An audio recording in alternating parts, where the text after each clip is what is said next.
CTET exam के लिए CDP marathon अंतिम क्लास लेकर आए हैं। सभी लोगों के लिए आप लोगों को कौन कौन से नेगेटिव और पॉजिटिव वर्ड्स होते हैं उनसे बचना है। नेगेटिव वर्ड से आप लोगों को बचना है और पॉजिटिव को आपको क्वेश्चन के अकॉर्डिंग जैसा प्रश्न में पूछा गया वैसा आज इस क्लास में हम बताने वाले हैं कि पेडागॉजी सीडीपी की किस प्रकार सॉल्व करेंगे। तो इस क्लास में विकास, वृद्धि, सभी सिद्धांत, विकास की अवस्थाएं सभी इस क्लास में लिए गए हैं। तो सभी लोगों से रिक्वेस्ट है कि जुड़ जाएं जल्दी से।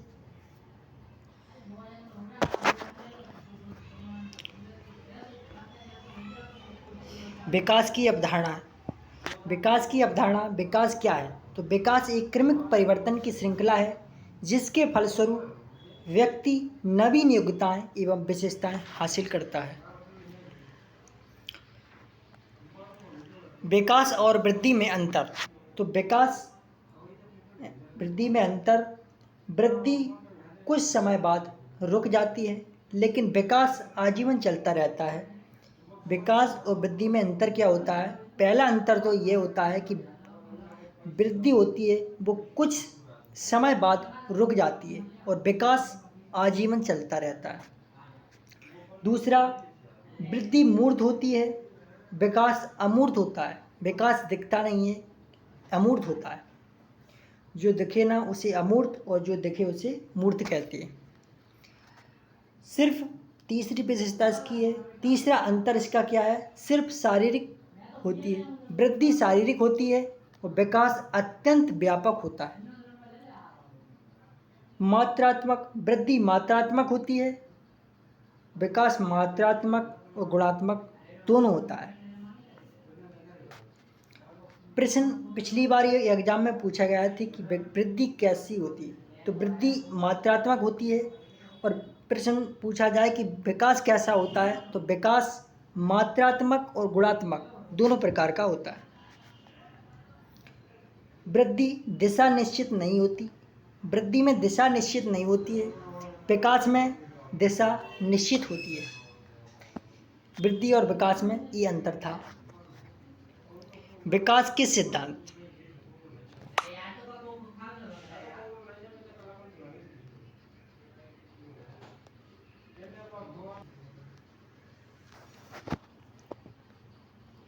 विकास के सिद्धांत।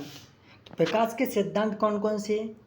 व्यक्तिगत भिन्नता का सिद्धांत, असमान गति का सिद्धांत, सरल से जटिल का सिद्धांत, अंतः संबंध का सिद्धांत, निरंतरता का सिद्धांत, शीर्षगामी सिद्धांत, अधोगामी सिद्धांत और एकीकरण का सिद्धांत। इसके बाद चक्राकार या वर्तुलाकार विकास का सिद्धांत, वंशानुक्रम वातावरण की अंतःक्रिया का सिद्धांत, समान प्रतिरूप का सिद्धांत, निश्चित क्रम का सिद्धांत, अभिलोम्यता का सिद्धांत, भविष्यवाणी का सिद्धांत, व्यक्तिगत भिन्नता का सिद्धांत।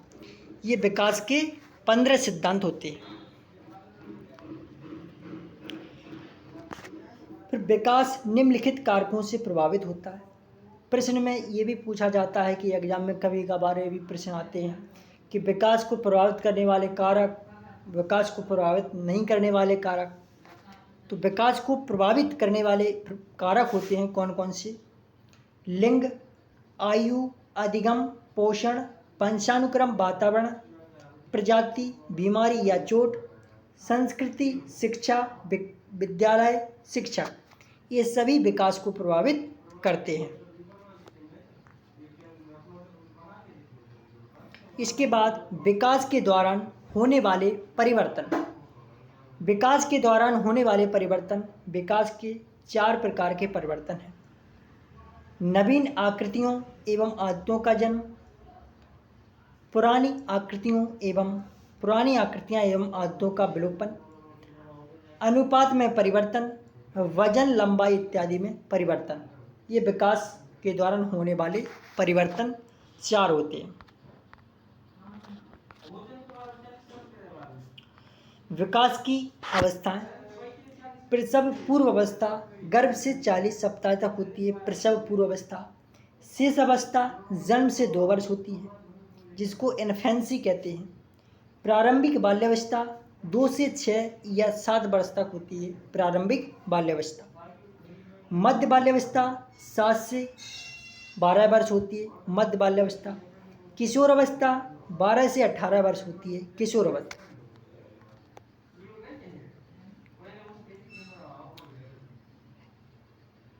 एरिक एरिक्सन का मनोसामाजिक सिद्धांत। एरिक एरिक्सन का मनोसामाजिक सिद्धांत अवस्था का नाम, उम्र, पैदा होने वाले गुण। तो एरिक्सन ने कितने स्तर बताए हैं? 8 स्तर बताए हैं। एरिक्सन का सिद्धांत है मनोसामाजिक सिद्धांत। ये भी प्रश्न में पूछा जा चुका है कि और आ भी सकता है कि एरिक्सन का कौन सा सिद्धांत है, तो मनोसामाजिक सिद्धांत दिया था एरिक्सन ने। पहली अवस्था कौन सी है? विश्वास बनाम अविश्वास। विश्वास बनाम अविश्वास। पहली अवस्था कौन सी है? विश्वास बनाम अविश्वास। ये 0 से 1 वर्ष और उसमें पैदा होने वाले गुण आशा होती है। दूसरी अवस्था होती है स्वायत्तता बनाम शर्म। यह 1 से 3 वर्ष होती है, इसमें इच्छा शक्ति होती है। क्या होती है? इच्छा शक्ति। तीसरी अवस्था है पहल बनाम अपराध बोध। 3 से 5 वर्ष होता है, उद्देश्यपूर्णता होता है। परिश्रम बनाम हीनता, इसको 5 से 13 वर्ष, इसमें प्रतियोगिता पैदा होती है। पहचान बनाम भ्रम। कौन सा? पहचान बनाम भ्रम। 13 से 21 वर्ष, इसमें वफादारी होती है।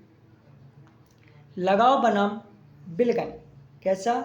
लगाव बनाम बिलगम। ये 21 से 40 वर्ष, इसमें प्रेम होता है।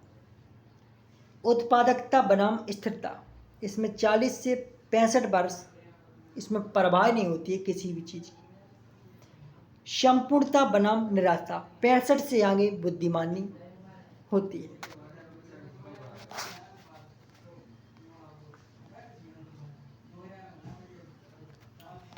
बाल विकास के सिद्धांत। तो बाल विकास के सिद्धांत कौन कौन से हैं?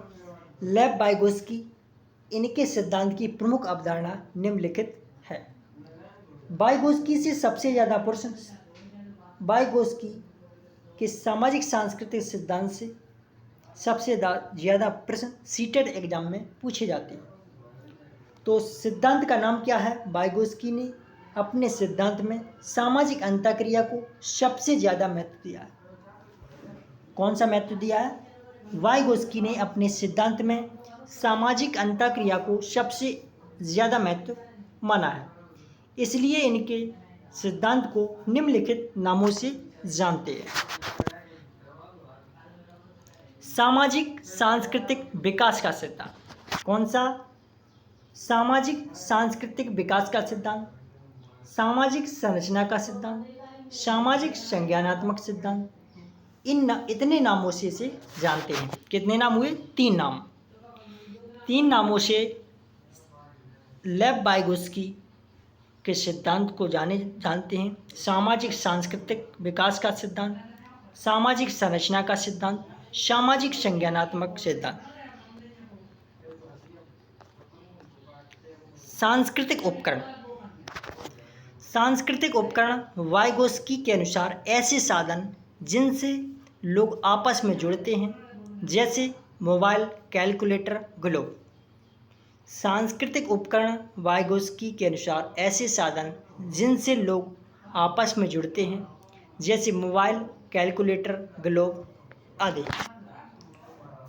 मनोवैज्ञानिक उपकरण साइकोलॉजिकल टूल्स। वाइगोस्की के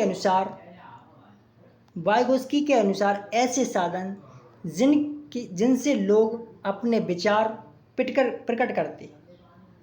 वाइगोस्की के अनुसार ऐसे साधन जिनसे लोग अपने विचार प्रकट करते हैं, जैसे भाषा, संकेत आदि।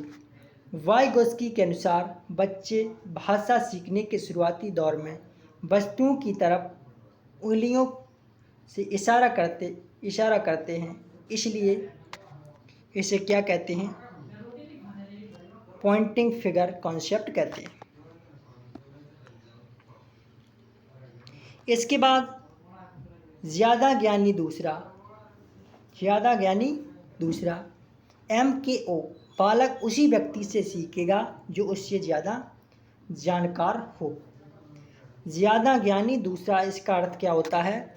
बालक उसी व्यक्ति से सीखेगा जो उससे ज़्यादा जानकार हो। इसके बाद संभावित विकास का सिद्धांत, संभावित विकास का क्षेत्र कहते हैं इसे ZPD, zone of proximal development कहते हैं। समस्या समाधान के दौरान बालक का खुद का प्रयास और उलझ जाने के बाद वहाँ से लक्ष्य के बीच की दूरी खाली क्षेत्र होता है, जिसे वयस्क से सहायता की भरा जा सकता है, जिसे ZPD कहते हैं, जोन ऑफ प्रॉक्सिमल डेवलपमेंट कहते हैं।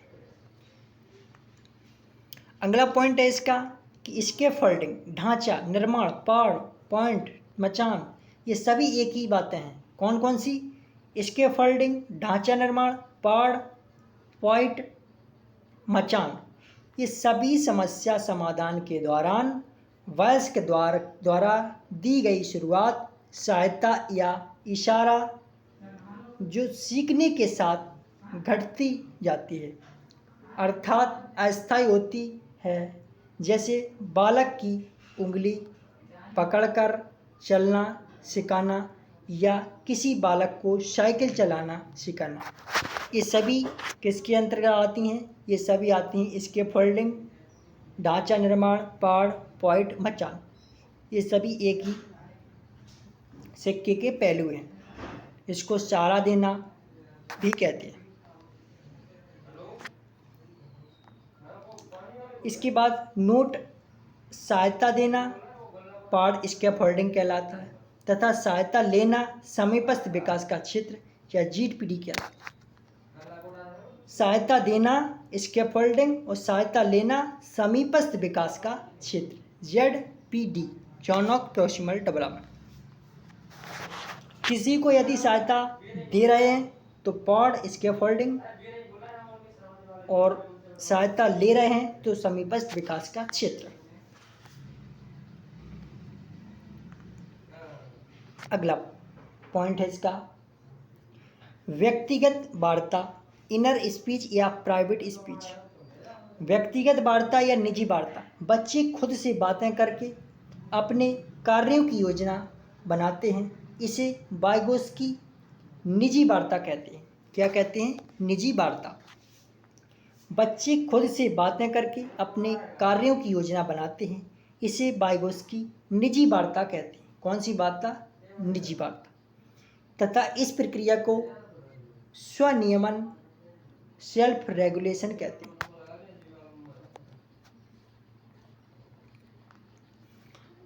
भाषा विचार से पहले शुरुआती 2 वर्ष में बालक में भाषा और विचार आते हैं।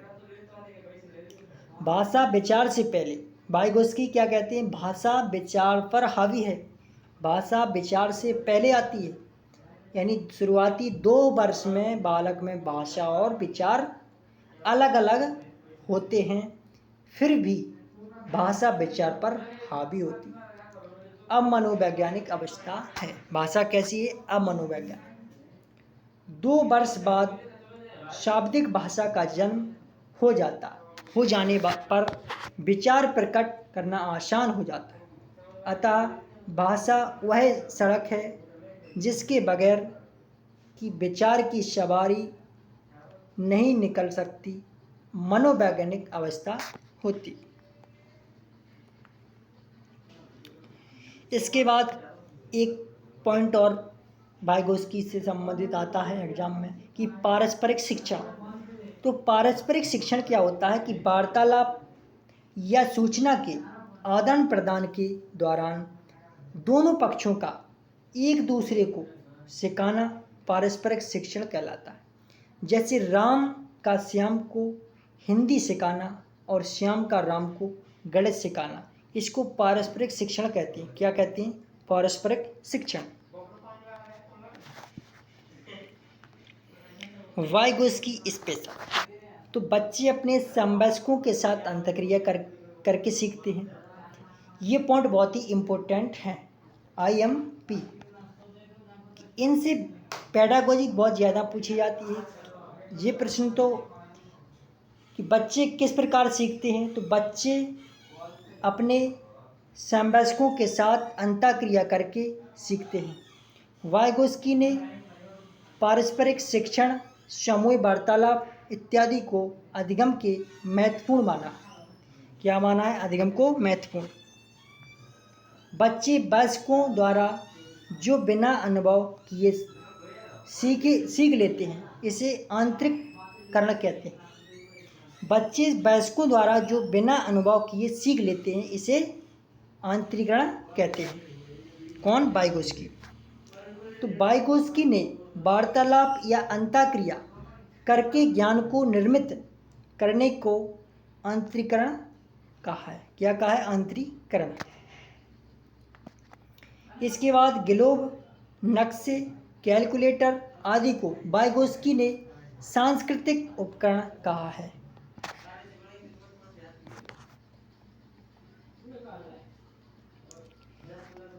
जीन पियाजे। अब बात करते हैं जीन पियाजे की। तो जीन पियाजे के बारे में कुछ जानने से पहले हम इनके कुछ शब्दों का मतलब जानेंगे।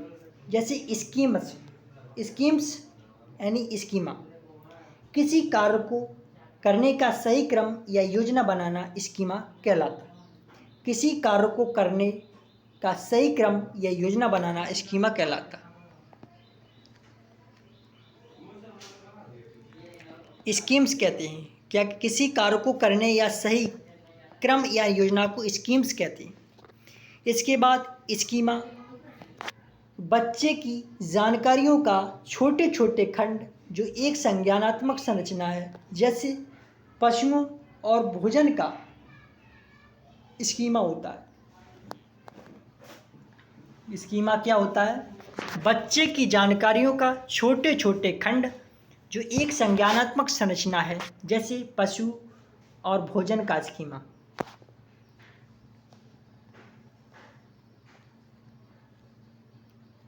अगला शब्द जीन पियाजे का है कि वस्तु स्थायित्व। वस्तु स्थायित्व, ऑब्जेक्ट परमानेंस। वस्तु भले न दिखे, उसका अस्तित्व रहता है।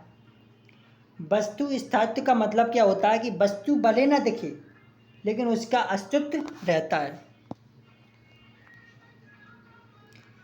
जीववाद एक शब्द और है जीन पियाजे का। कौन सा? जीववाद, एनिमिस। बालक को यह भ्रम है कि खिलौने आदि जीवित हैं, इसको जीववाद कहते हैं। जीववाद किसे कहते हैं? तो जीववाद बालक को यह भ्रम है कि खिलौने आदि जीवित हैं, इसको जीववाद कहते हैं।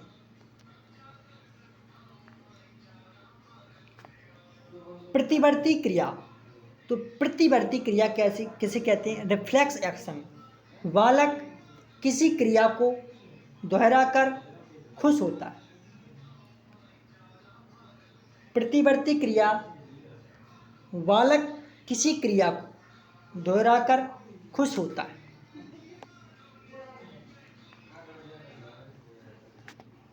संरक्षण का अभाव। संरक्षण का अभाव, आकृतियों में थोड़ा भी बदलाव होने पर बालक मूल आकृति को भूल जाता है। कैसा? संरक्षण का अभाव किसे कहते हैं कि आकृतियों में थोड़ा भी बदलाव होने पर बालक मूल आकृति को भूल जाता है। इसके बाद अभिलोम्यता। क्या कहते हैं? अभिलोम्यता, शुरुआती बिंदु से आगे चले जाने पर बालक वापस नहीं लौट पाता, उसे अभिलोम्यता कहते हैं। अभिलोम्यता किसे कहते हैं? शुरुआती बिंदु से आगे चले जाने पर बालक वापस नहीं लौट पाता, उसे अभिलोम्यता कहते हैं। संगठन क्या होता है? अलग अलग स्कीमा का आपस में संबंध ही संगठन होता है। प्रश्न में आ रहा है कि संगठन किसे कहते हैं, तो अलग अलग स्कीमा का आपस में संबंधी संगठन होता है। इसके बाद आत्मकेंद्रिकता।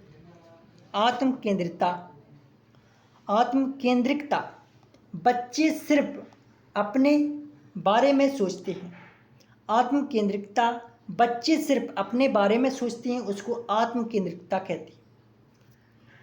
ईगोसेंट्रिज्म किसे कहते हैं, तो आत्मकेंद्रिकता किसे कहते हैं कि बच्चे सिर्फ अपने बारे में सोचते हैं, उसे आत्मकेंद्रिकता कहते हैं। इसके बाद अनुकूलन वातावरण के संपर्क में आने पर, किसी विषम परिस्थिति या नई जानकारी मिलने पर स्कीमा में आए असंतुलन को काबू पाने या ढालने की प्रक्रिया, ताकि वातावरण के साथ मिलान बना रहे। इसके दो भाग हैं, उसे अनुकूलन कहते हैं। इसके अनुकूलन के दो भाग हैं, समावेशन और समायोजन। समावेशन एसिमिलाइजेशन कहते हैं, नई जानकारी को पुरानी स्कीमा में बिना अंतर किए जोड़ना, जैसे कौवे को काले रंग से समझने, बालक का कोयल को भी कौवा समझना, इसको कहते हैं समावेशन। समावेशन के बाद समायोजन। नई जानकारी के कारण पुराने स्कीमा में विरोध होने पर जानकारी को फिर से व्यवस्थित या अंतर करना, जैसे कौवा काला होता है, यह मानने वाले बालक का बाद में कोयल देखने पर विरोधाभासी स्थिति में आवाज़ पर अंतर करना, इसको समायोजन कहते हैं।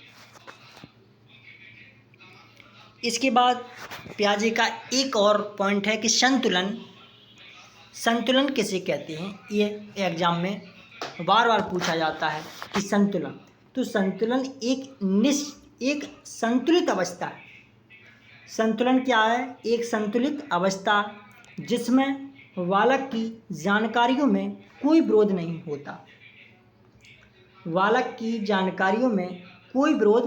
होता है। यह प्रक्रिया समावेशन और समायोजन द्वारा लाई जाती है, इसी को कहते हैं संतुलन। सामाजिक संचरण। बच्चे स्वतः वातावरण और समाज में माता पिता, पुस्तकों और शिक्षकों के सक्रिय होकर सीखते हैं, इसको सामाजिक संचरण कहते हैं। संक्रिया किसे कहते हैं? संक्रिया, बालक में समस्या समाधान की क्षमता पैदा होना संक्रिया कहलाती है।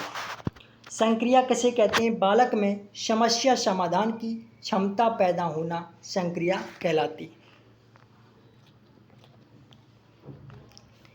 कार्य कारण किसे कहते हैं? बालक किसी कार्य के पीछे का तर्क या कारण जानना चाहता है। बालक किसी कार्य के पीछे का तर्क या कारण जानना चाहता है, उसे क्या कहते हैं? कार्य कारण कहते हैं। जैसे एक प्रश्न आता है कि कपड़ा धूप में सूख जाता है जल्दी से, उसको क्या कहते हैं? उसको कार्य कारण कहते हैं, पिछली बार पूछा गया था।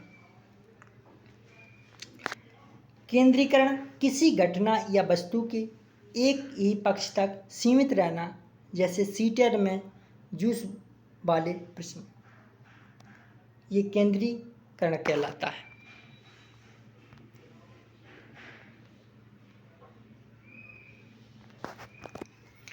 कृत्रिमता किसे कहते हैं? तो कृत्रिमता बालक को, ये प्रश्न आता है कि कृत्रिमता किसे कहते हैं? बालक को लगता है कि प्राकृतिक घटनाएं मानव द्वारा की जा रही हैं, जैसे बादल को किसी ने काले पेंट से रंग दिया है, इसको कहते हैं कृत्रिमता। कृत्रिमता किसे कहते हैं? कृत्रिमता का मतलब और प्राकृतिक, दो शब्द होते हैं, कृत्रिम और एक प्राकृतिक। कृत्रिम यानी प्राकृतिक का मतलब होता है जो प्रकृति के द्वारा बनाई गई वस्तु या कोई रंग, उसे प्राकृतिक कहते हैं, और जो मनुष्यों द्वारा बनाई गई उसे कृत्रिम कहते हैं। तो बालक को लगता है कि प्राकृतिक घटनाएं मानव द्वारा की जा रही हैं, जैसे बादल को किसी ने काले पेंट से रंग दिया, इसको कृत्रिमता कहते हैं। सकारात्मक अनुमान पूर्व ज्ञान के आधार पर लुप्त जानकारी निकालना, जैसे ए बड़ा है बी से तथा बी बड़ा है सी से, इसलिए सी बड़ा है सी से ए बड़ा है, इसको कहते हैं सकारात्मक अनुमान पूर्व ज्ञान के आधार पर।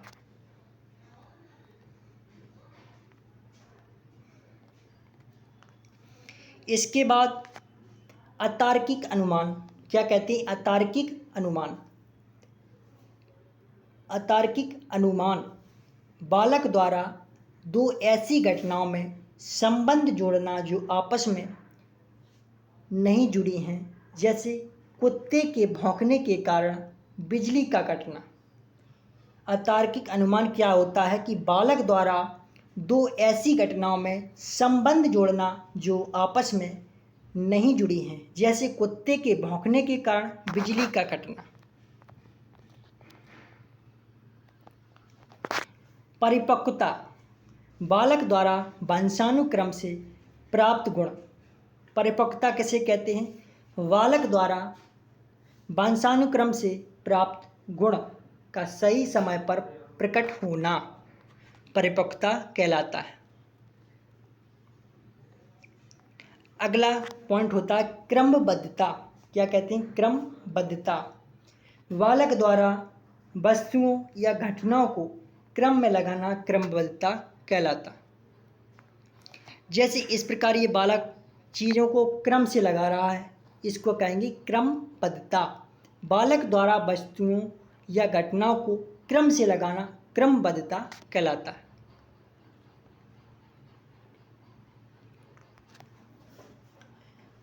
अगला पॉइंट है प्रतीकात्मक खेल।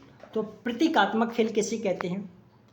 बालक द्वारा एक वस्तु को दूसरी वस्तु समझना, जैसे झाड़ू को घोड़ा समझकर सवारी करना, इसको प्रतीकात्मक खेल कहते हैं। प्रतीकात्मक खेल किसे कहते हैं? बालक द्वारा एक वस्तु को दूसरी वस्तु समझना, जैसे झाड़ू को घोड़ा समझकर सवारी करना, इसको प्रतीकात्मक खेल कहते हैं।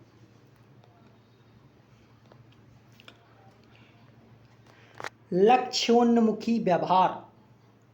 क्या? लक्ष्योन्मुखी व्यवहार बालक द्वारा लक्ष्य की दिशा में व्यवहार करना लक्ष्योन्मुखी व्यवहार कहलाता है।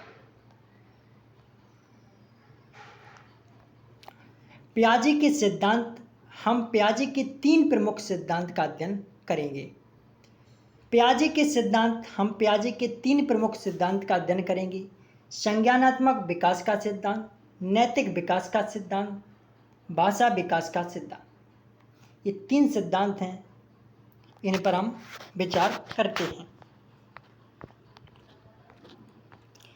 पहला संज्ञानात्मक विकास का सिद्धांत।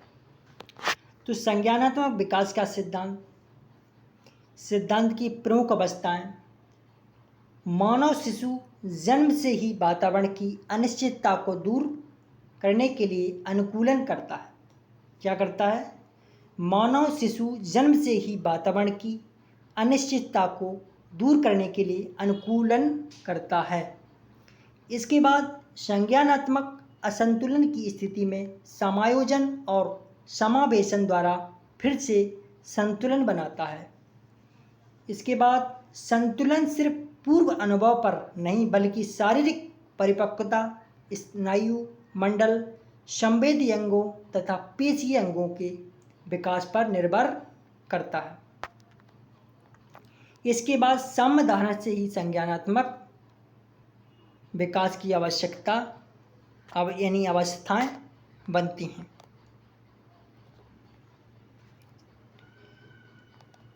अगला सिद्धांत की प्रमुख बिंदु। इस सिद्धांत के बिंदु कौन कौन से हैं? पियाजे की अवस्थाएं गुणात्मक हैं। कैसी अवस्था हैं? गुणात्मक। प्रश्न आता है कि प्याजे की अवस्थाएं किस प्रकार की हैं। तो प्याजे की अवस्थाएं गुणात्मक होती हैं। किसी भी अवस्था का ना तो क्रम बदला जा सकता, ना ही गुण। किसी भी अवस्था का ना तो क्रम बदला जा सकता, ना ही गुण, क्योंकि उनके सभी चरण स्थिर हैं। किसी भी चरण के गुण दूसरे चरण में नहीं लिखे जाएंगे, भले ही वे जारी रहें। किसी भी चरण के गुण दूसरे चरण में नहीं लिखे जाएंगे, भले ही वे जारी रहें। इसके बाद प्याजे के चरण जरूरी नहीं है कि उनके द्वारा बताए गए उम्र में ही शुरू हो। गुणों के बारे में भी यही सही है। अगला है पॉइंट कि प्याजे के सिद्धांत में बालक वातावरण की सक्रिय खोजबीन करके सीखता है। ये प्रश्न पिछली बार आया था एग्जाम में कि प्याजे के सिद्धांत में बालक किस प्रकार सीखता है। तो प्याजे के सिद्धांत में बालक सक्रिय खोजबीन करके सीखता है।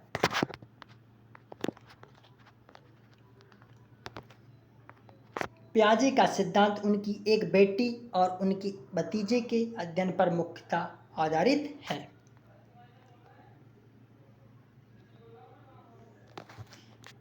संज्ञानात्मक विकास के चरण। संज्ञानात्मक विकास के चरण। संवेदी पेशी अवस्था।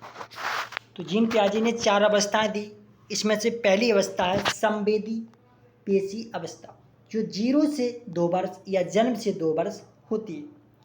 इसमें प्रतिवर्ती क्रिया जैसे चूसना, निगलना इत्यादि, अनुकरण करना, अनुकरण जैसे पा, माँ, बा बोलना आदि, मूल प्रवृत्त्यात्मक व्यवहार जैसे हंसना, रोना इत्यादि, वस्तु स्थायित्व जैसे खिलौना, गिर जाने पर ढूंढना, इंद्रिय आधारित अवस्था, लक्ष्य उद्दिष्ट व्यवहार के अनुसार कल्पनात्मक खेल की शुरुआत, ये सभी।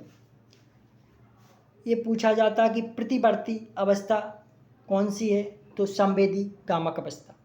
संवेदी पेशी अवस्था या संवेदी गामक अवस्था एक ही होती है। इंद्रिय जनित अवस्था, इसके तीनों के एक ही 3 नाम है, एक ही चीज़ है। इसके बाद मूल प्रवृत्ति आधारित व्यवहार। मूल प्रवृत्त्यात्मक व्यवहार जैसे हंसना, रोना इसी में होता है। वस्तु स्थायित्व इसी में होता है। किसमें? संवेदी पेशी अवस्था में। इंद्रिय आधारित अधिगम संवेदी पेशी अवस्था में होता है। लक्ष्य उद्दिष्ट व्यवहार के शुरुआत इसी अवस्था में होती है। कल्पनात्मक खेल की शुरुआत करना इसी अवस्था में होता है। स्मृति आधारित अधिगम संवेदी गामक अवस्था में। मानसिक निरूपण संवेदी गामक अवस्था में। इसके बाद पूर्व संक्रियात्मक अवस्था। कौन सी अवस्था? पूर्व संक्रियात्मक अवस्था 2 से 7 वर्ष होती है। कितनी होती है? 2 से 7 वर्ष। प्याजे ने इसे 2 भागों में बांटा है। पूर्व संप्रत्यात्मक अवस्था 2 से 4 वर्ष।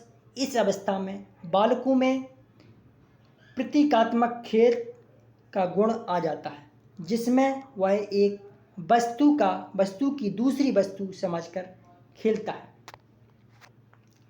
प्याजे के अनुसार इसी अवस्था में जीववाद तथा आत्मकेंद्रिकता का जन्म होता है।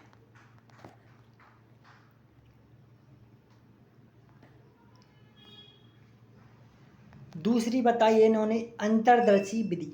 कौन सी? अंतर्दर्शी विधि। ये 4 से 7 वर्ष होती है। इस अवस्था में निम्नलिखित गुण पाए जाते हैं। संरक्षण का अभाव, अपलटावीपन, क्रम गिनती, वर्णमाला इत्यादि की शुरुआत, केंद्रीकरण, कल्पनात्मक खेल परिपक्व, लक्ष्योन्मुखी व्यवहार परिपक्व, दूसरे के विचारों को न समझ पाना, अतार्किक संबंध, ये सभी होते हैं। कृत्रिमवाद भी होता है इसमें। इसके बाद तीसरी अवस्था पियाजे की है मूर्त संक्रियात्मक अवस्था। कौन सी अवस्था? मूर्त संक्रियात्मक अवस्था। 7 से 11 वर्ष होती है। इसमें संरक्षण, पलटावीपन, विकेंद्रीकरण, तार्किक चिंतन की शुरुआत, कार्य कारण, वर्गीकरण, सकर्मक अनुमान की शुरुआत, क्रम परिपक्व, गणितीय संक्रिया, संख्या, भार, क्षेत्र आदि की समझ किसमें होती है? मूर्त संक्रियात्मक अवस्था में। मूर्त संक्रियात्मक अवस्था में 7 से 11 वर्ष होती है। इसमें संरक्षण, पलटावीपन, विकेंद्रीकरण, तार्किक चिंतन की शुरुआत, कार्य कारण, वर्गीकरण, सकर्मक अनुमान की शुरुआत, क्रम परिपक्व, गणितीय संक्रिया, संख्या, भार, क्षेत्र आदि की समझ किसमें होती है? मूर्त संक्रियात्मक अवस्था 7 से 11 वर्ष। पियाजे की चौथी अवस्था है औपचारिक संक्रियात्मक अवस्था। कौन सी? औपचारिक संक्रियात्मक अवस्था। ये होती है 11 से ऊपर। कौन सी होती है? 11 से ऊपर। इसमें अपसारी चिंतन, कौन सा? अपसारी चिंतन, तार्किक चिंतन परिपक्व, संकल्पनात्मक निगमनात्मक चिंतन, वस्तुनिष्ठता तथा वास्तविकतावादी चिंतन, सकर्मक अनुमान परिपक्व, अनुपातिक समझ, ये सभी होते हैं किसमें? औपचारिक संक्रियात्मक अवस्था।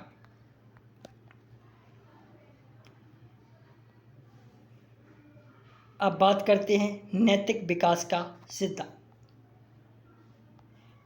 नैतिक विकास का सिद्धांत। नैतिक विकास का सिद्धांत विषमांगी परायत नैतिक यथार्थवाद अवस्था इसको कहते हैं। Moral realism, heterogeneous morality. इसकी एज होती है 5 से 9 वर्ष। नैतिकता निश्चित है, जिसे ईश्वर या माता पिता ने बनाया है, इसे बदला नहीं जा सकता, जैसे जीव को मारना पाप है। दूसरी स्वायत्त सहयोगात्मक सापेक्षिक नैतिकता। कौन कौन सी? स्वायत्त सहयोगात्मक सापेक्ष नैतिकता। इसकी एज होती है 9 से 10 वर्ष या आगे। नैतिकता निश्चित नहीं है, यह परिस्थितिगत है, इसे बदला जा सकता है। जैसे जीव को मारना पाप है, यह जानने वाले बालक का आर्मी में भर्ती होना। नोट इसका दिया, नोट लिखा है कि इस सिद्धांत के लिए पियाजे ने साक्षात्कार विधि तथा कहानी कथन विधि का प्रयोग किया था।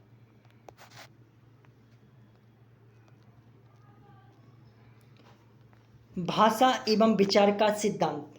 पियाजे के भाषा का विभाजन। पियाजे की भाषा का विभाजन किया था पियाजे ने। कौन कौन सी? दो भागों में बांटा है पियाजे ने भाषा को। अहम केंद्रित भाषा और सामाजिकृत भाषा। पियाजे ने भाषाओं को 2 प्रकार में बांटा है, यानी 2 भागों में बांटा है। कौन कौन सी? अहम केंद्रित भाषा और अहम केंद्रित भाषा और सामाजिकृत भाषा। अहम केंद्रित भाषा क्या होती है कि अहम केंद्रित भाषा शेष अवस्था में पाई जाती है और एक तरफा होती है। इससे पियाजे ने सामूहिक एकालाप कहा है। क्या कहा है? अहम केंद्रित भाषा शेष अवस्था में पाई जाती है और एक तरफा होती है, इसे पियाजे ने सामूहिक एकालाप कहा है। इसके बाद सामाजिकृत भाषा। यह भाषा शेष अवस्था से आगे पाई जाती है और 2 तरफ होती है। कितनी तरफ होती है? 2 तरफ होती है और यह भाषा शेष अवस्था से आगे पाई जाती है।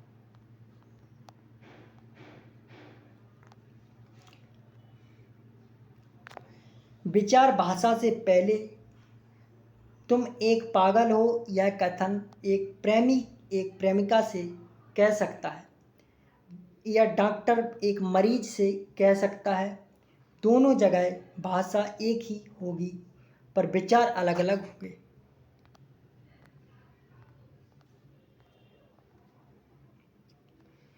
इसके प्रमुख बिंदु: पियाजे को विकासात्मक मनोविज्ञान, शिक्षण के विकासात्मक प्रतिमान तथा विकासात्मक विधि का जनक माना जाता है।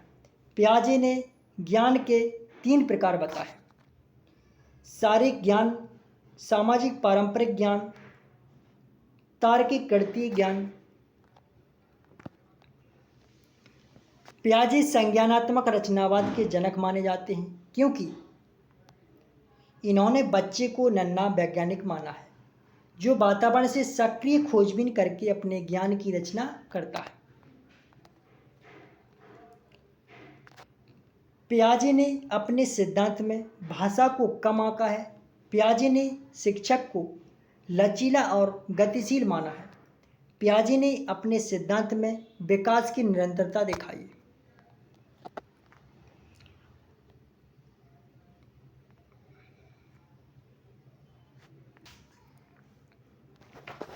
लॉरेंस कोल्बर का सिद्धांत स्टार्ट करने वाले हैं। तो लॉरेंस कोल्बर का सिद्धांत नैतिक विकास का सिद्धांत है। कौन सा सिद्धांत? नैतिक विकास का सिद्धांत दिया था लॉरेंस कोल्बर्ग ने। इनका यह सिद्धांत पियाजे की तरह कहानी कथन पद्धति पर आधारित था, जिसमें हिंज नामक एक व्यक्ति की कहानी अत्यंत प्रसिद्ध है, जिसकी पत्नी को कैंसर था। उन्होंने यह कहानी 10 से 16 साल के कुछ लड़कों को सुनाई तथा कहानी पर आधारित कुछ प्रश्न पूछे थे। उन लड़कों के दिए गए उत्तरों से ही इस सिद्धांत के 3 स्तर बने हैं। उनके सिद्धांत में 3 शब्द महत्वपूर्ण हैं। कौन कौन सी? नैतिक दुविधा, नैतिक दुविधा, नैतिक तर्कणा, नैतिक कार्रवाई। तो नैतिक दुविधा किसे कहते हैं? तो नैतिक दुविधा नैतिक विकल्पों ए और बी में से किसी एक का चयन करने के लिए पैदा होने वाली असमंजस स्थिति होती है, उसको नैतिक दुविधा कहते हैं। नैतिक दुविधा की सिर्फ छोटी सी परिभाषा है कि असमंजस की स्थिति बने वहाँ नैतिक दुविधा होगी। और अब बात करते हैं नैतिक तर्कणा। नैतिक तर्कणा, तो नैतिक तर्कणा किसे कहते हैं? नैतिक विकल्पों ए और बी में से किसी एक का चयन करने के लिए होने वाली तार्किक चिंतन प्रक्रिया को नैतिक तर्कणा कहते हैं। कौन सी? नैतिक विकल्पों ए और बी में से किसी एक का चयन करने के लिए होने वाली तार्किक चिंतन प्रक्रिया नैतिक तर्कणा है। नैतिक कार्रवाई किसे कहते हैं? नैतिक तर्कणा के बाद चयनित विकल्पों को वास्तविकता में उतारना नैतिक कार्रवाई कहलाती। सिद्धांत से जुड़े प्रमुख तत्व। सिद्धांत से जुड़े प्रमुख तत्व। इस सिद्धांत में 3 स्तर हैं तथा प्रत्येक स्तर में 2 चरण हैं। कोलबर्ग मानते थे कि उनके 6ठे चरण में पहुंचना बहुत ही मुश्किल है, जिसमें दुनिया के सिर्फ 4% लोग, कितने? 4% लोग ही पहुंच पाते हैं, जैसे गांधी जी या अब्राहम लिंकन। ये 2 व्यक्ति पहुंचे थे 4% लोगों की पहुंच में। किसके अनुसार? Lawrence Kohlberg. कोलबर्ग के सिद्धांत में नैतिकता चरणों पर निर्भर करती है। लॉरेंस कोलबर्ग के सिद्धांत में नैतिकता चरणों पर निर्भर करती है।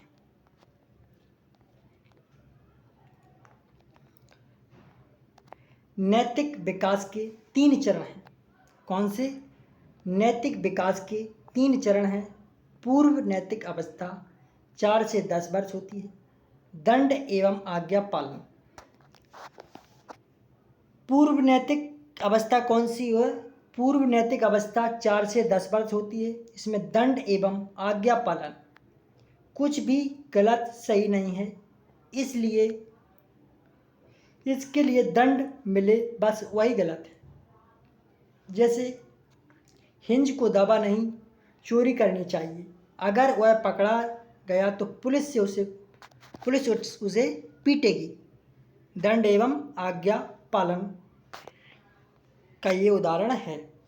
वही कौन सी अवस्था है? पूर्व नैतिक अवस्था। इसकी एज कितनी है? 4 से 10 वर्ष। व्यक्तिकता विनिमय यांत्रिक सापेक्ष नैतिकता, इसे सहायक उद्देश्य अभिमुखता भी कहते हैं तथा इसे जैसे को तैसा तथा अपना काम बनता भाड़ में जाए जनता भी कहती है। अगर कोई काम करना गलत भी है तो भी उसे कर देना चाहिए। अगर कार्य करने से अपना फ़ायदा होता है, जैसे हिंज को दवा चोरी कर लेना चाहिए, क्योंकि दवा चुरा लेने से उसे दवा भी मिल जाएगी और डॉक्टर को पैसा भी नहीं देना पड़ेगा। प्रमुख बिंदु, इस स्तर में बालक में नैतिकता नहीं होती, इसलिए इसकी नैतिकता बाहरी सत्ता से मिलने वाले संभावित दंड पर निर्भर करती है। दूसरी अवस्था कौन सी है? नैतिक अवस्था। ये 10 से पूर्व अवस्था होती है कितनी? 10 वर्ष तक, और नैतिक अवस्था 10 से 13 वर्ष तक।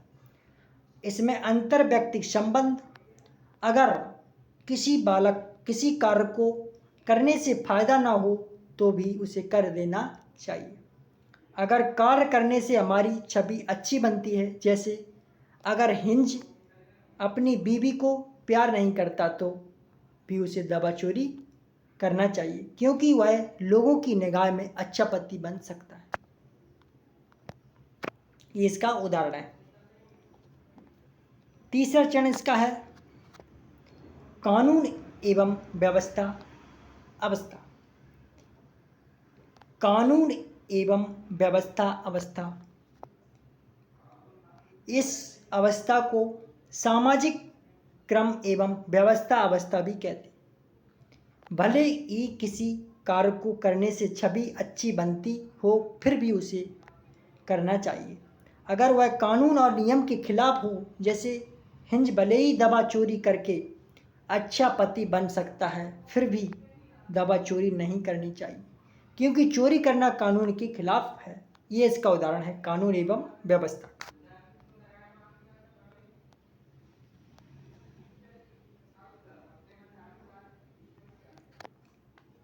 अगली अवस्था है कौन सी? उत्तर नैतिक अवस्था, 13 से 16 वर्ष। इसमें सामाजिक अनुबंध तथा व्यक्तिक अधिकार। सामाजिक अनुबंध तथा व्यक्तिक अधिकार, कानून को समाज के साथ संतुलन बनाना चाहिए, लेकिन अगर कानून समाज के रास्ते में आता है तो कानून तोड़ देना चाहिए।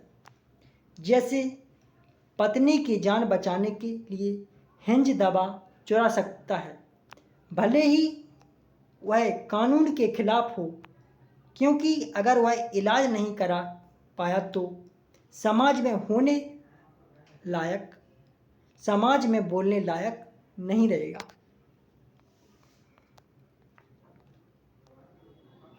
इसके बाद सार्वभौमिक नैतिक सिद्धांत। अगर खुद को कोई कार्य नैतिक दृष्टि से सही लगता है और मानवता के हित में है तो उसे कर देना चाहिए, भले ही वह समाज या कानून के खिलाफ हो, क्योंकि मानवता ही सबसे बड़ी नैतिकता है। अगर हिंज की पत्नी की जगह किसी और की पत्नी बीमार हो तो उसे दवा चोरी करनी चाहिए, भले ही समाज उसे चरित्रहीन कहे, क्योंकि प्राणों की रक्षा करना सबसे बड़ी नैतिकता है, भले ही हम व्यक्ति को न जानते हों। सार्वभौमिक नैतिकता सिद्धांत के अंतर्गत यह उदाहरण आता है।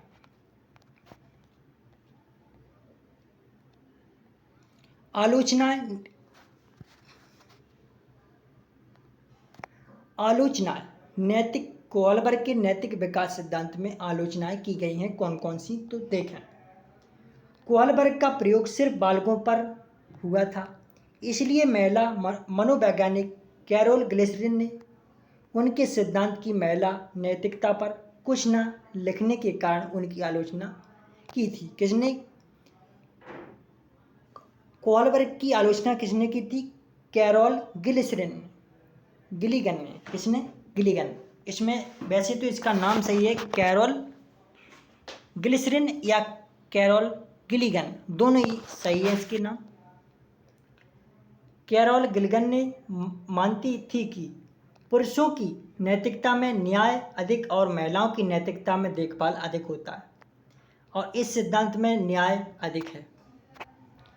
उनके चरण सभी संस्कृतियों में एक जैसे हैं, जो कि संभव नहीं है। यह भी उनकी एक आलोचना है। नैतिक तर्कणा तथा नैतिक व्यवहार में कोलबर्ग ने गहरा संबंध माना है, जो कि हमेशा सही नहीं होता।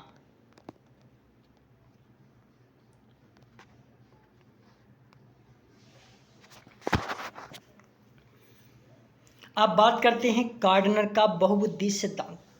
कौन सा सिद्धांत? गार्डनर का बहुबुद्धि सिद्धांत, मल्टीपल इंटेलिजेंस कहते हैं जिसे। गार्डनर ने बुद्धि को किसी एक कारक या एक क्षमता मानने के इनकार कर दिया। गार्डनर ने बुद्धि को किसी एक कारक या एक क्षमता मानने से इनकार कर दिया है। उनका मानना था हमारी बुद्धि अलग अलग क्षमताओं से मिलकर बनी है। ये सभी क्षमताएं प्रत्येक व्यक्ति में मौजूद होती हैं, लेकिन सभी के लिए अनुकूल वातावरण न मिलने से कुछ का विकास चरम तक हो जाता है और कुछ अल्प विकसित रहता है। इसलिए कुछ लोग अपने कैरियर की शुरुआत में किसी क्षेत्र में पहले अच्छा और बाद में खराब प्रदर्शन करते हैं, या इसके विपरीत होता है। क्योंकि सभी बौद्धिक क्षमताएं अलग अलग हैं, इसलिए किसी एक क्षमता पर पड़ने वाला अच्छा या खराब प्रभाव दूसरी क्षमता को नहीं प्रभावित करता। गार्डनर मानते थे कि मस्तिष्क के किसी एक भाग में लगी चोट दूसरे भाग को प्रभावित नहीं करती।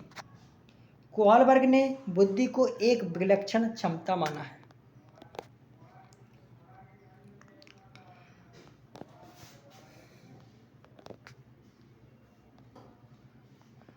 गार्डनर की 10 क्षमताएं हैं: भाषाई बुद्धि, तार्किक बुद्धि या गणितीय बुद्धि, स्थानिक बुद्धि, शारीरिक गतिक बुद्धि, अंतःव्यक्तिक बुद्धि, अंतराव्यक्तिक बुद्धि, संगीतिक बुद्धि, प्राकृतिक बुद्धि, आध्यात्मिक बुद्धि और अस्तित्ववादी बुद्धि। इन्होंने 10 गार्डनर ने 10 प्रकार की क्षमताएं बताई हैं बुद्धि की। कौन कौन सी? भाषाई बुद्धि, तार्किक गणितीय बुद्धि, स्थानिक बुद्धि, शारीरिक गतिक बुद्धि, अंतःव्यक्तिक बुद्धि, अंतराव्यक्तिक बुद्धि, संगीतीय बुद्धि, प्राकृतिक बुद्धि, आध्यात्मिक बुद्धि, अस्तित्ववादी बुद्धि। गार्डनर के कुछ बिंदु हैं, जैसे अगर सभी के लिए उचित वातावरण उपलब्ध हो जाए तो सभी बौद्धिक क्षमताएं उच्च स्तर तक विकसित की जा सकती। अलग अलग शिक्षकों को अलग अलग बौद्धिक क्षमताओं की सहायता से सिखाना चाहिए। हो सकता है कुछ लोग जीवन के शुरू में बुरा और बाद में अच्छा प्रदर्शन करें। क्योंकि यह सिद्धांत बहुत बड़ा, इसलिए इसके द्वारा बुद्धि परीक्षण बहुत मुश्किल है। इसके बाद त्रितंत्र सिद्धांत। त्रितंत्र का सिद्धांत रॉबर्ट स्टर्नबर्ग ने दिया था। इनके अनुसार बुद्धि वह योग्यता है, कौन सी है? स्टर्न के अनुसार बुद्धि वह योग्यता है जिसके द्वारा व्यक्ति अपने पर्यावरण के प्रति अनुकूलित होता है तथा अपने समान एवं संस्कृति के उद्देश्यों की पूर्ति हेतु पर्यावरण के कुछ पक्षों का चयन करता है और उन्हें परिवर्तित करता है। उनके सिद्धांत को त्रिचापीय सिद्धांत भी कहते हैं। त्रितंत्र का सिद्धांत है, इसे त्रिचापीय सिद्धांत के नाम से भी जानते हैं और यह सिद्धांत रॉबर्ट स्टर्नबर्ग ने दिया था।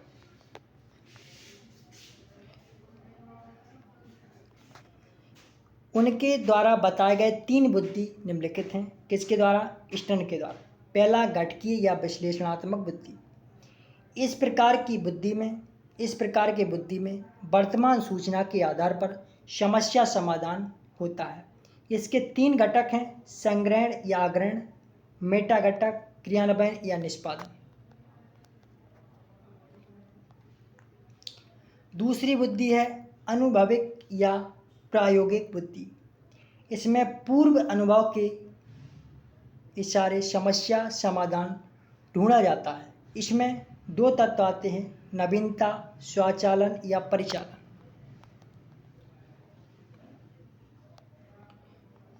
सांदर्भिक बुद्धि या व्यावहारिक या प्रगति बुद्धि। इस बौद्धिक क्षमता में परिस्थिति के अनुसार समस्या समाधान होता है। इसमें 3 क्षमता हैं, अनुकूलन, शराबी प्लस अच्छा शिक्षक, इसको अनुकूलन कहते हैं। चयन, अच्छे गुण होते हैं, इसमें चयन होता है। आकृति निर्माण, इसमें अच्छा शिक्षक होता है।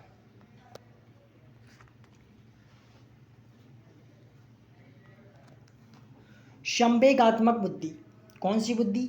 संवेगात्मक बुद्धि।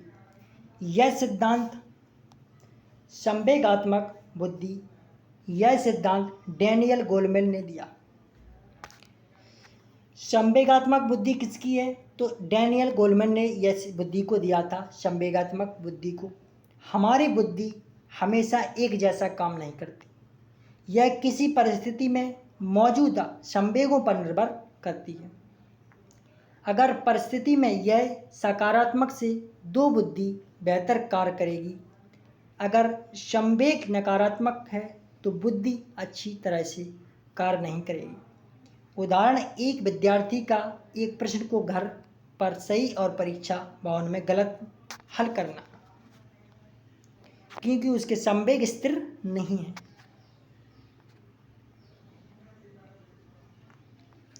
व्यक्ति की सफलता 20% बुद्धिलब्धि तथा 80% संवेगात्मक बुद्धि पर निर्भर करती है। संवेगात्मक क्षमताओं के समूह। संवेगात्मक समूह के 5 क्षमताएं होती हैं, स्वजागरूकता, आत्म प्रबंधन, प्रेरणा, सामाजिक कौशल और समानुभूति। नोट लिखा है कि इसलिए शिक्षक को कक्षा में मित्रवत सहानुभूतिपूर्ण एवं सकारात्मक वातावरण का निर्माण करना चाहिए ताकि संवेग सकारात्मक उत्पन्न हो।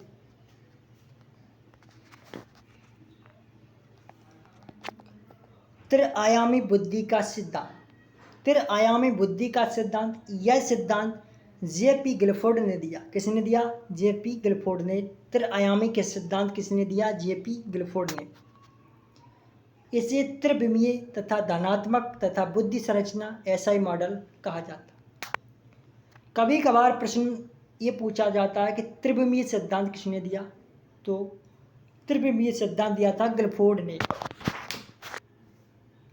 गिलफोर्ड मानते थे कि बुद्धि सभी क्षमताओं को किसी घन की 3 विमाओं पर प्रदर्शित किया जा सकता है।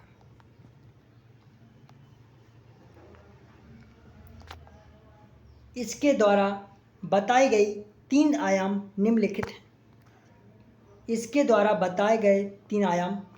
हैं। पहला है संक्रिया। संक्रिया से व्यक्ति द्वारा किए जाने वाले मानसिक प्रक्रिया का बोधन होता है। इसमें 6 क्षमताएं होती हैं। कितनी? 6 क्षमताएं होती हैं शामिल। संज्ञान, स्मृति धारण, अभिसारी चिंतन, अपसारी चिंतन, इसके बाद मूल्यांकन, ये 6 होती हैं। दूसरा है विषय वस्तु, इसको कॉन्सेप्ट कंटेंट कहते हैं। विषय वस्तु में सूचनाओं या समस्याओं का बोध होता है जिन पर संक्रिया होती है। इनमें 5 प्रकार हैं: दृश्य, श्रव्य, आकृति, शाब्दिक या भाषा, विषयक या व्यावहारिक। तीसरा है उत्पाद यानी प्रोडक्ट। इसके द्वारा विषय वस्तु और संक्रिया के संयोग का परिणाम प्राप्त होता है। इसमें 6 प्रकार हैं: इकाई, वर्ग, संबंध, प्रणाली, रूपांतरण, आवश्यक, आशय या नियतार्थ।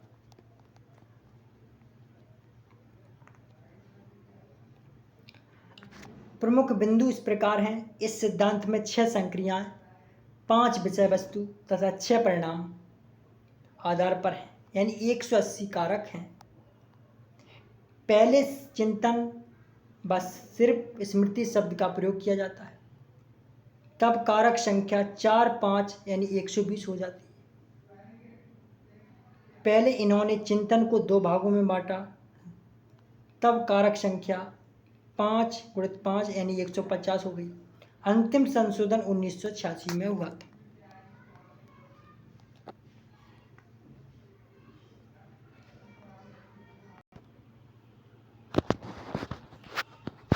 ब्रोफेनर का पारिस्थितिक सिद्धांत।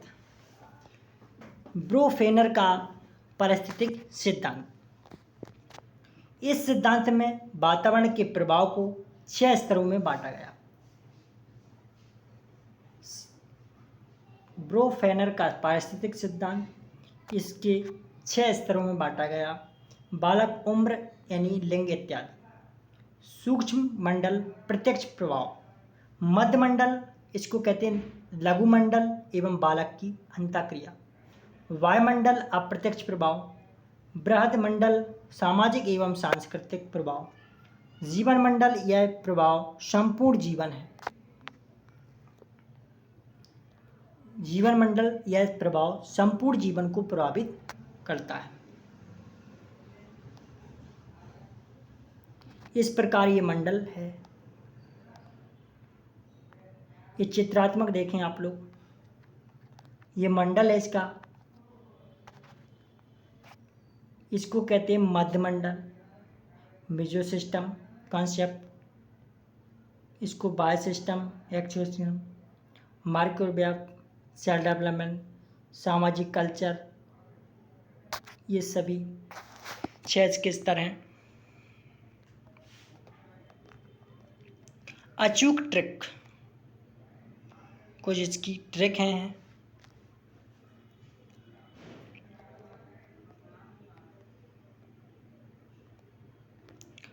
इसकी ट्रिकें देखें आप लोग, किन किन से आपको बचना है, किन को सावधान करना है।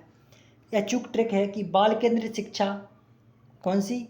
बाल केंद्रित शिक्षा, समावेशी शिक्षा, प्रगतिशील शिक्षा, त्रुटि एवं अभ्यास, निदान एवं उपचार, वंशानुक्रम एवं वातावरण, व्यक्ति विभिन्नता, संज्ञान और संवेग, अभिसारी और अपसारी चिंतन, विकास के 14 सिद्धांत, अधिगम के लिए आकलन, अधिगम का आकलन, अधिगम के रूप में आकलन, आंतरिक प्रेरणा, पूर्व ज्ञान, गतिविधि आधारित अधिगम, लिंग पूर्वाग्रह, चिंतन, कौन सा? चिंतन, विद्यालय आधारित आकलन, निर्माण एवं सृजनशील।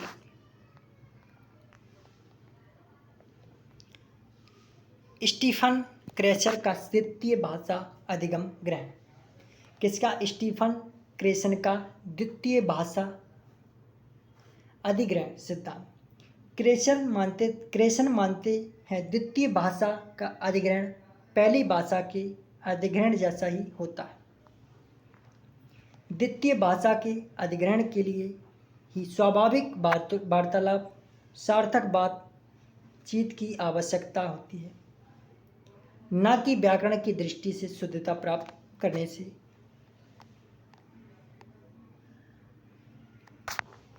इसके बाद क्रेचर मानते हैं कि भाषा अधिग्रहण में त्रुटि सुधार तथा स्पष्ट शिक्षण की आवश्यकता नहीं होती। उदाहरण के लिए, जब भी प्रथम भाषा को व्यक्ति द्वितीय भाषा वाले को समझाता है तो अपने वाक्यों को समझाने के लिए छोटा कर लेना। क्रिएशन ने द्वितीय भाषा अधिग्रहण के लिए 5 संकल्पनाएं बताई हैं। संकल्पना दी एक्विजिशन लर्निंग, दी मॉनिटर लर्निंग, दी मॉनिटर संकल्पना, दी इनपुट संकल्पना, अफेक्टिव फिल्टर संकल्पना, नेचुरल ऑर्डर संकल्पना।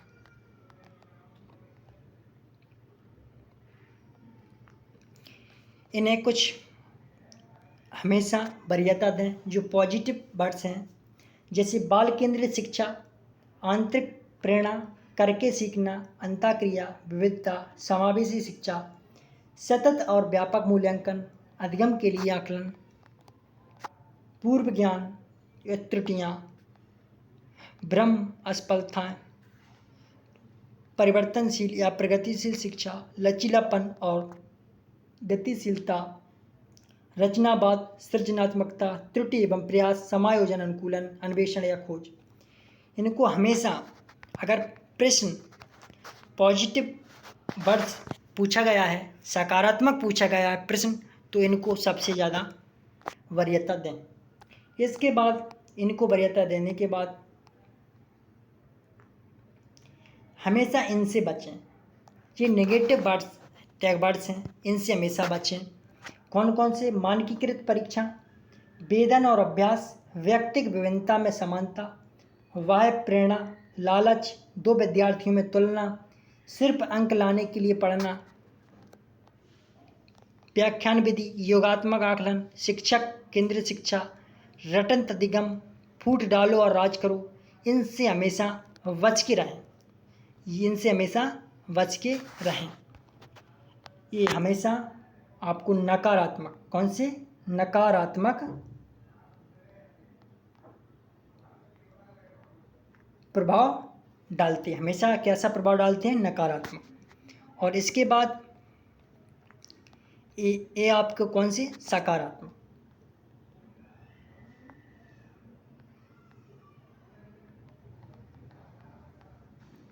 ये हमेशा सकारात्मक प्रभाव डालने वाले, इन्हें हमेशा वरीयता दें और उनको हमेशा निकाल दें, उनको वरीयता न दें।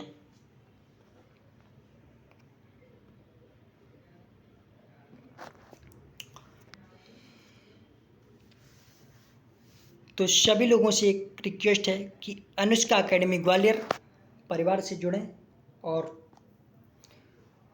चैनल को अभी तक आप लोगों ने सब्सक्राइब नहीं किया है तो Anushka academy Gwalior YouTube channel है, इसको सब्सक्राइब करें, सभी लोग सपोर्ट करें।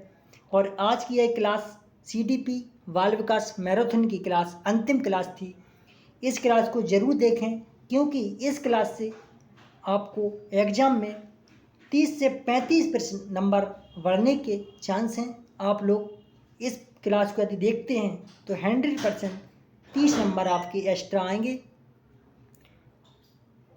अगली क्लास में आप लोगों को फिर मिलेंगे अगले सब्जेक्ट की। तब तक के लिए सभी और बहनों भाइयों को नमस्कार। अनुष्का एकेडमी परिवार की ओर से थैंक यू, धन्यवाद।